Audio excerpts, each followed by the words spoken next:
साथियों नमस्कार, मैं हरिश्चंद्र बर्णवाल।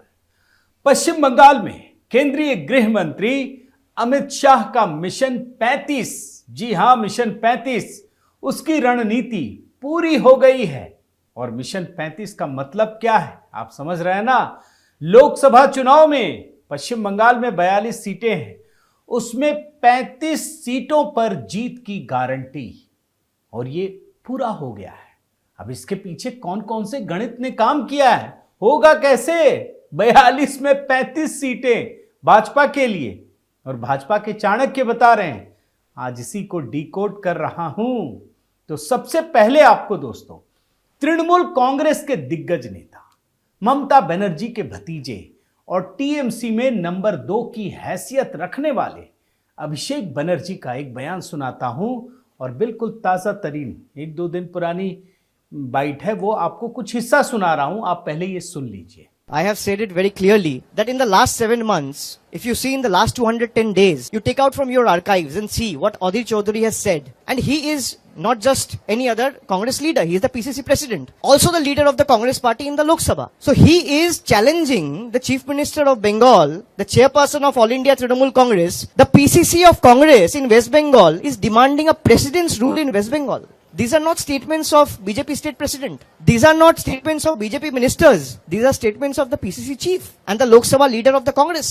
देख रहे हैं ना दोस्तों, अभिषेक बनर्जी ने इसमें इंडी अलायंस की पूरी हवा निकाल दी है और विस्तार से बता रहे हैं अधीर रंजन के बारे में, और पूरी कहानी बयान करते। मैं पूरा सुना नहीं सकता, लेकिन इसमें बता रहे हैं कि कैसे हम कई महीने से इंतजार करते रहे, सीटों का बंटवारा हुआ नहीं, और ऊपर से अधीर रंजन ये सब कर रहे हैं।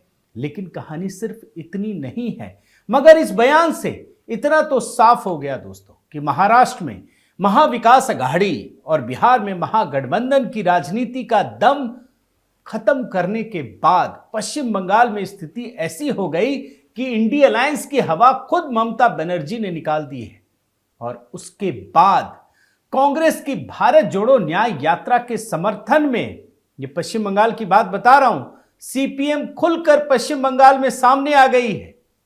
अभी तो पहले दौर में वो निकले बंगाल से, अभी बिहार में, फिर बंगाल में जाएंगे। शुरू में लेफ्ट वालों में हिचकिचाहट थी, लेकिन अब वो खुलकर सामने आ गए। पूरे गठजोड़ को आपको समझा रहा हूं, लेकिन ममता बनर्जी पहले ही इस बात को समझ गई थी कि वो कांग्रेस और सीपीएम के इस गठजोड़ को पश्चिम बंगाल में तोड़ने में सफल नहीं हो सकेंगी। वो ये बात समझ गई थी, और इसीलिए उन्होंने बिल्कुल ऐन पहले अकेले लड़ने का ऐलान कर दिया। जबकि भाजपा के चाणक्य अमित शाह पश्चिम बंगाल में इंडी अलायंस की पार्टियों के बीच मौजूद गहरी खाई को बहुत अच्छी तरह से समझ रहे थे, और तभी उन्होंने पिछले साल ही राज्य में भाजपा के लिए मिशन 35 का ऐलान कर दिया था। अमित शाह तो वैसे भी बहुत पहले का सोच कर चलते हैं ना दोस्तों। और 2014 के लोकसभा चुनाव में 2 सीटों पर जीत हासिल करने वाली भाजपा के चाणक्य ने 2019 में क्या किया था, पश्चिम बंगाल के लिए मिशन 22 का लक्ष्य रखा था। और आप याद कीजिए, उस लक्ष्य को भेदते हुए भाजपा ने 2019 के लोकसभा चुनाव में चमत्कार कर दिया। 40%, जी हां 40% वोट के साथ 18 सीटों पर जीत हासिल की थी। कोई कल्पना नहीं कर सकता था। अब आगामी लोकसभा चुनाव में पीएम मोदी के करिश्मे पर भरोसे का ही नतीजा है कि भाजपा ने 35 सीटों पर जीत की रणनीति तैयार कर ली है। श्री राम मंदिर निर्माण के वादे को पूरा करने के बाद भी पीएम मोदी इस ऐतिहासिक जीत के लिए चुनावी रणनीति को लागू करने के लिए दमखम से जुटे हैं, चुपचाप नहीं बैठे हैं। अब आपको लग सकता है कि पश्चिम बंगाल में 42 सीटों में से 35 का मिशन रखना कोई बच्चों का खेल है क्या, कोई खेल खिलौना है क्या? लेकिन यकीन मानिए दोस्तों, ये एक ऐसा लक्ष्य है जिसे हासिल करना बहुत मुश्किल नहीं है, क्योंकि भाजपा के पास वो रणनीति है जिसके बल पर 2019 में मिशन 22 को पूरा किया गया था। 2019 के लोकसभा चुनाव में आपको एक आंकड़ा दे रहा हूं, भाजपा ने तो 18 सीटों पर जीत हासिल की थी ना, लेकिन 22 सीटों पर दूसरे नंबर की पार्टी थी जहां तृणमूल कांग्रेस ने जीत हासिल की थी और इन सभी 22 सीटों पर भाजपा का वोट प्रतिशत 2014 की तुलना में बहुत तेजी से बढ़ा था। आप ग्राफ देखिए और इस तरह से भाजपा ने वोट प्रतिशत के आधार पर जीत की संभावनाओं को देखते हुए इन 40 सीटों में से 35 पर जीत का लक्ष्य तय कर लिया है और इन 35 सीटों पर जीत हासिल करने के लिए सिर्फ पिछले लोकसभा चुनाव के परफॉर्मेंस को ही ध्यान में नहीं रखा है। भाजपा के बारे में इन चीजों को समझना बड़ा जरूरी है कि वो सिर्फ एक मैदान पे नहीं, एक ही तरीके से नहीं खेलती है कि भैया अगर लेफ्ट साइड में चौका जा रहा है तो उधर ही मारते चले जाओ। नहीं भैया, पूरा जो ग्राउंड होता है ना वो खुला होता है और उस परफॉर्मेंस को जो 2019 में अधूरा रह गया था कैसे जीत में बदला जाए, इसके लिए पिछले कई महीनों से रणनीति पर काम चल रहा है। मगर इंडिया अलायंस तो बिरयानी बनाने में जुटा है। बनाने दीजिए, आप बिरयानी बनेगा तो कैसे बनेगा, कौन मसाला क्या डाल रहा है, कौन मिर्च डाल रहा है, कौन नमक डाल रहा है, पता ही नहीं है। और उसके बाद उसमें से कोई घुसा रहा है तो कुछ ज्यादा उछल दे रहा है, ये भी तो हो रहा है ना। लेकिन खैर आप भाजपा में आइए। भाजपा ने 35 के मिशन को पाने के लिए आरएसएस के साथ साथ पार्टी के वरिष्ठ नेताओं का एक पैनल बनाया है और इसमें 15 सदस्य हैं जो राज्य में उम्मीदवारों के चयन से लेकर प्रचार तक के काम पर बारीकी से नजर रख रहा है। और यह भी याद रखिए 2014 और 2019 में मैं आपको एक तुलनात्मक अध्ययन दिखा रहा हूं कि 2014 और 19 में राज्य में भाजपा का संगठन बहुत कमजोर था, मगर अब तो दुरुस्त कर लिया गया है और एक मजबूत संगठन तैयार है। और इस बार भाजपा ने एक और फैसला किया है कि महिलाओं को अधिक से अधिक संख्या में उम्मीदवार बनाया जाए। इस रणनीति पर बहुत जोर शोर से तैयारी हो रही है। यही नहीं, भाजपा के पास राज्य में 2019 के चुनाव तक, पश्चिम बंगाल की बात कर रहा हूं, कोई भी पन्ना प्रमुख नहीं था क्योंकि संगठन ही नहीं था। लेकिन इस बार 10 लाख पन्ना प्रमुख रणनीति को लागू करने में जुट गए हैं और पन्ना प्रमुख को दोस्तों पश्चिम बंगाल में पृष्ठ प्रमुख का नाम दिया गया है क्योंकि बंगला में पन्ना को पृष्ठ कहते हैं।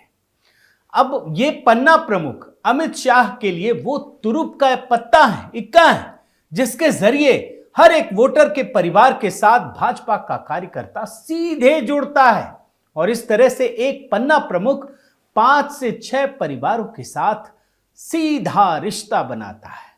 2014 की बात याद कीजिए, पहली बार उत्तर प्रदेश के लोकसभा चुनाव में अमित शाह ने पन्ना प्रमुख की रणनीति को लागू किया था।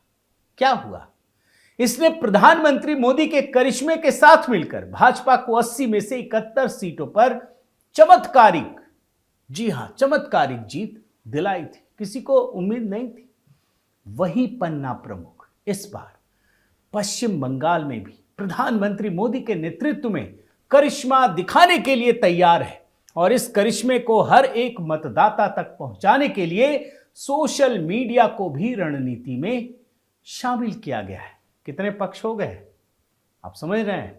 महिला उम्मीदवार, पन्ना प्रमुख, सोशल मीडिया।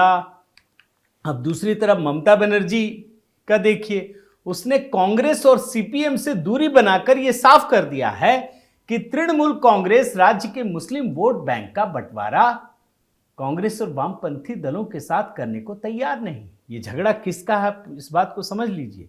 जबकि कांग्रेस और सीपीएम मुस्लिम वोट बैंक के लिए ममता को हर तरह से घेरने की तैयारी कर रहे हैं। उधर भाजपा ने ऐलान कर दिया है, एक बड़ा मास्टर स्ट्रोक मैं आपको कल दिखा चुका हूं कि लोकसभा चुनाव से पहले पूरे देश में सीएए लागू किया जाएगा, जिसका सीधा फायदा राज्य के 17% वोट बैंक वाले मतुआ समाज को मिलेगा, जिसने 2019 के लोकसभा चुनाव में भाजपा की जीत में एक बड़ी भूमिका निभाई थी। अब 2019 के लोकसभा चुनाव के लिए मिशन 22 के लक्ष्य को पूरा करने के लिए भाजपा के पास सिर्फ एक रणनीति थी। मैं आपको तुलना करके बता रहा हूं 2019 और 2024। 2019 में तो एक ही रणनीति थी, जिसका ही परिणाम मिला कि भाजपा को 18 सीटों पर जीत मिली, 40% वोट शेयर मिला था। लेकिन आगामी लोकसभा चुनाव में क्या है? भाजपा के पास राज्य में न सिर्फ एक अच्छा संगठन खड़ा हो चुका है, बल्कि उसके पास शुवेंदु अधिकारी जैसे नेता हैं जो ममता बनर्जी और तृणमूल कांग्रेस को हर तरह से चुनौती दे रहे हैं। और शुवेंदु अधिकारी, आपको याद होना चाहिए कि 2019 के लोकसभा चुनाव के बाद 2020 में भाजपा में शामिल हुए थे, लोकसभा चुनाव में नहीं थे। और ये तो हम सब जानते हैं ना कि 2019 के लोकसभा चुनाव में भाजपा का संगठन कमजोर था, शुवेंदु अधिकारी जैसे नेता भी नहीं थे। इसके बावजूद सिर्फ प्रधानमंत्री मोदी के करिश्मे ने दोस्तों पश्चिम बंगाल में भूचाल ला दिया था। मगर इस बार तो भाजपा के पास सब कुछ है, एक अच्छा संगठन, एक रणनीति, प्रधानमंत्री मोदी जैसा कुशल नेतृत्व। यानी ये तिकड़ी टीएमसी पर भारी पड़ने वाली है। कांग्रेस और लेफ्ट की तो बात ही छोड़ दीजिए। और दूसरी तरफ देखें तो तृणमूल कांग्रेस पार्टी में अभिषेक बनर्जी और ममता बनर्जी के जो लॉयलिस्ट हैं, उन नेताओं के बीच घमासान चल रहा है। और तृणमूल कांग्रेस के नेता जिस तरह से भ्रष्टाचार के मामले में जेल जा रहे हैं, उससे राज्य की जनता प्रधानमंत्री मोदी की ओर एक आशा और विश्वास भरी नजरों से देख रही है। तो कुल मिलाकर साथियों, प्रधानमंत्री मोदी के लिए चुनाव में जीत का मतलब सिर्फ सत्ता पाने की लड़ाई नहीं है, बल्कि सत्ता का उपयोग भारत के भविष्य को संवारने और सनातन संस्कृति का पुनर्जागरण करना है। इस काम को पूरा करने में कई वर्ष लगने वाले हैं और इसीलिए हर चुनाव को पीएम मोदी उसी मनोयोग से लड़ते हैं जैसे वो पहला चुनाव हो। वो थकते नहीं हैं और ना ही वो रुकते हैं। इसकी वजह वो बता चुके हैं, कहां से एनर्जी मिलती है। और प्रधानमंत्री मोदी की यही नियत पश्चिम बंगाल के साथ साथ पूरा देश समझता है। लेकिन प्रधानमंत्री मोदी दोस्तों ये भी जानते हैं कि सही नियत को नियति में बदलने के लिए एक कारगर रणनीति भी चाहिए। बिना कारगर रणनीति के कुछ नहीं होता और उसी रणनीति पर पश्चिम बंगाल में काम कर रहे हैं। बहुत बहुत धन्यवाद दोस्तों। उम्मीद है आपको मेरी ये कहानी अच्छी लगी होगी और पश्चिम बंगाल से जुड़े हुए जितने भी आयाम हो सकते हैं वो सारे आयाम समेट कर आपको दिखाने की कोशिश की है। आप ज़रूर कमेंट कीजिए, बताइए आपको कैसा लगा और अपने विचार भी प्रकट कीजिए। साथ ही इस वीडियो को शेयर कीजिए, लाइक कीजिए, कमेंट तो कीजिए और जो बेल आइकन है उसे भी प्रेस करना मत भूलिएगा। जय सिया राम।